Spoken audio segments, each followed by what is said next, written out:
మహిళా సాధికారతే లక్ష్యంగా ఎన్డీఏ సర్కార్ పనిచేస్తోందన్నారు ప్రధాని మోదీ. బీహార్లో ముఖ్యమంత్రి మహిళా రోజ్గార్ యోజన స్కీమ్ కింద 10,000 రూపాయలు అందించనున్నట్లుగా తెలిపారు. ఇక ఓట్ల కోసమే కొత్త స్కీమ్ తెచ్చారని అన్నారు కాంగ్రెస్ ఎంపీ ప్రియాంక గాంధీ. ఎన్నికలప్పుడే మోదీకి మహిళలు గుర్తొస్తారని విమర్శించారు. బీహార్ అసెంబ్లీ ఎన్నికల తర్వాత జేడీయూ పార్టీ ఉండదని అన్నారు ఆర్జేడీ నేత తేజస్వి యాదవ్.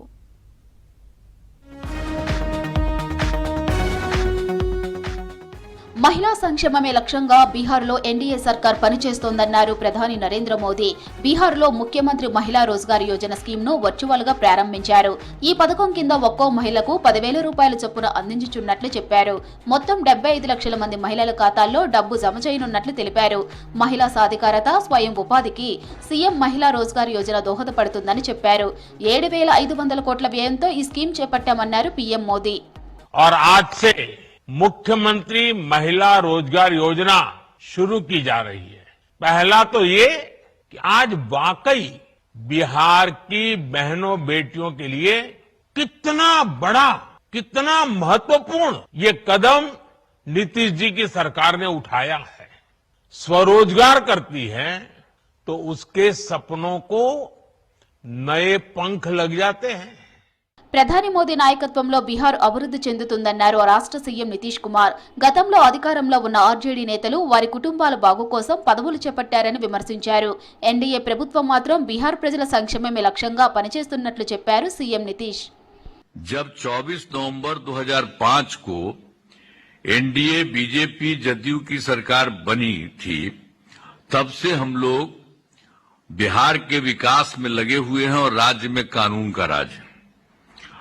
सभी क्षेत्रों में तेजी से विकास हो रहा है, चाहे शिक्षा हो, स्वास्थ्य हो, सभी काम हो रहे हैं और शुरू से ही महिला सशक्तिकरण पर जोर दिया गया।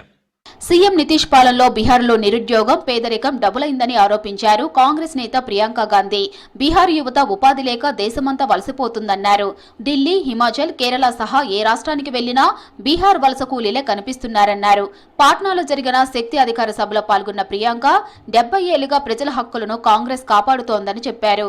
మోదీ ప్రధాని అయ్యాక ఎస్సీ, ఎస్టీ, ఓబీసీ, మైనారిటీల హక్కులు ప్రమాదంలో పడ్డాయన్నారు. బీహార్ ప్రజల కష్టాలు తొలగాలంటే మహాగఠబంధన్ ప్రభుత్వం ఏర్పడాలన్నారు ప్రియాంక గాంధీ. ये विनती है सरकार से कि हमको काम में रखा जाए। हम लोग बहुत बिलट रहे हैं, हम लोग का 4 गो बच्चा है, बहुत हम लोग तबाह हैं, इसलिए हम लोग को सरकार से विनती है कि हम लोग को काम में रखा जाए। ప్రధాని మోదీకి ఎన్డీఏ సర్కారుకు ఎన్నికలు వస్తే మహిళలు గుర్తొస్తారన్నారు కాంగ్రెస్ ఎంపీ ప్రియాంక గాంధీ. బీహార్లో త్వరలోనే అసెంబ్లీ ఎన్నికలు జరగనున్నాయని చెప్పారు.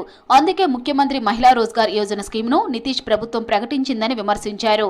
సీఎం నితీష్ కు ఇన్నాళ్లు మహిళా సాధికారత గుర్తు రాలేదా అని ప్రశ్నించారు. మహిళల ఓట్ల కోసమే 10,000 రూపాయలు ఇస్తామంటూ కొత్త డ్రామా స్టార్ట్ చేశారన్నారు.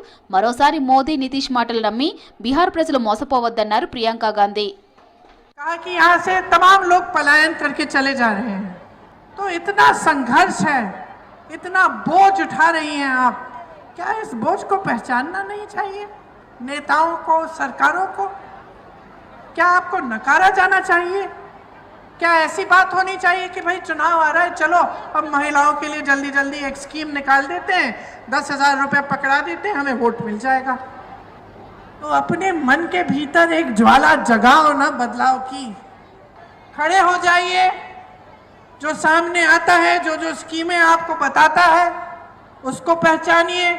जो सचमुच आपकी भलाई चाहता है उस नेता को भी पहचानिए। अगर आप सम्मान चाहते हैं, अगर आप न्याय चाहते हैं, तो एक नई सरकार बिहार में बनानी बहुत ही जरूरी, बहुत ही महत्वपूर्ण है। విపక్ష మహాగఠబంధన్ స్కీమ్లను సీఎం నితీష్ కాపీ కొడుతున్నారని చెప్పారు ఆర్జేడీ నేత తేజస్వి యాదవ్. ప్రధాని మోదీ ప్రారంభించిన సీఎం మహిళా రోజ్గార్ యోజన స్కీమ్ను ఎన్నికల స్టంట్ గా అభివర్ణించారు. అసెంబ్లీ ఎన్నికల తర్వాత జేడీయూ పార్టీ మూతపడడం ఖాయమన్నారు. సీఎం నితీష్ ఎన్నికల డ్రామాలాపి రాష్ట్రంలో శాంతి భద్రతలు అదుపు చేయాలని సూచించారు తేజస్వి యాదవ్.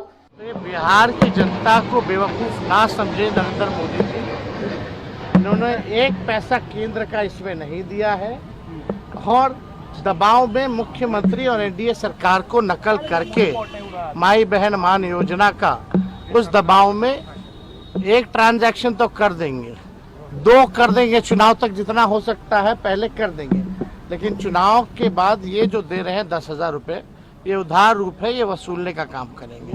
तो बिहार की जनता सब लोग जानती है। బీహార్లో శాంతి స్థిరత్వం నెలకొనాలంటే మహాగఠబంధన్ కూటమి అధికారంలోకి రావాలంటున్నారు ఇండియా కూటమి లీడర్లు.